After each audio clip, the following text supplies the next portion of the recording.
Assalamualaikum warahmatullahi wabarakatuh. Perkenalkan, nama saya Devi Saputri. Di sini saya akan sedikit menjelaskan isi skripsi saya. Yang pertama, saya mohon maaf kepada Pak Abu Hurairah kalau saya telat mengantar tugas skripsi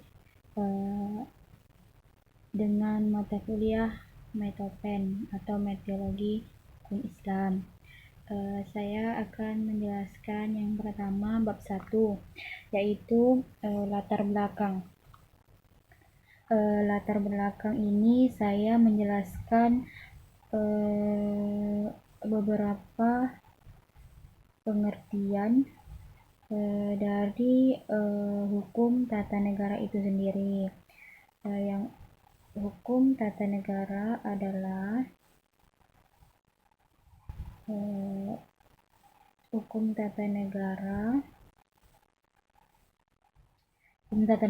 adalah berasal dari bahasa Prancis. Di Constitution atau dalam bahasa Inggris disebut Constitution de Law.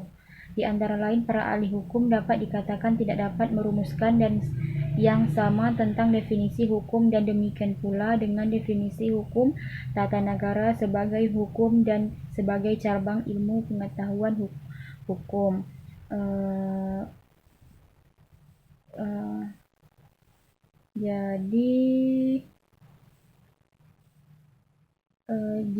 Jadi isi latar belakang saya pengertian dari hukum tata negara. Itu yang A. Yang B, identitas masalah. Selain itu, agar penelitian lebih terata, penulis membatasi pembahasan masalah yang akan ada poin-poin di bawah ini. Yang pertama yang saya akan menjelaskan di maka deskripsi saya itu adalah yang pertama, mengapa Niskolis Majid menolak keras dengan agama Islam. Yang kedua, bagaimana menyikapi Niskolis Majid dalam menolak keras dalam hukum dalam agama Islam. Yang C, tujuan penelitian. Tujuan penelitian ini saya membahas ada dua, yaitu A, menjelaskan mengapa Niskolis Majid menolak agama Islam. Yang kedua, menjelaskan cara menyikapi hal tersebut. Bab 2 adalah landasan teori. Landasan teori ini saya membahas yang pertama, kajian pustaka. Dalam penulisan skripsi ini, penelitian menggali informasi seperti saya mengambil informasi tentang judul skripsi saya itu adalah di buku.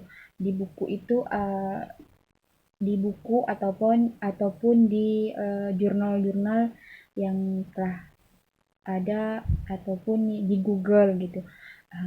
Yang B, kerangka teritorik, yang itu saya belum memahami.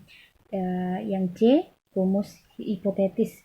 Rumus hipotetis ini adalah jawaban sementara dari rumusan masalah yang telah saya jelaskan dalam bab 1 tadi. Bab 3 yaitu berisi metodologi penelitian. Yang pertama, metode penelitian. Untuk memperoleh data penulisan skripsi ini, penulis menggunakan metode sebagai berikut. Yang pertama, jenis penelitian. Jenis penelitian ini yang dimaksud adalah penelitian heavy risk dengan pendekatan deskripsi, yaitu data penelitian yang berupa kata-kata. Yang kedua, pendekatan penelitian. Yang ketiga, lokasi penelitian. Yang keempat, sumber data. Sumber data itu terbagi menjadi dua, data primer dan data sekunder. Yang kelima, metode pengumpulan data. Yang keenam, metode pengelolaan data. Dan yang terakhir itu dari metode pengelolaan data itu adalah menjelaskan tentang kesimpulan. Hanya inilah yang dapat saya sampaikan dari isi skripsi saya. Saya mohon maaf. Wabillahi taufiq wal hidayah. Wassalamualaikum warahmatullahi wabarakatuh.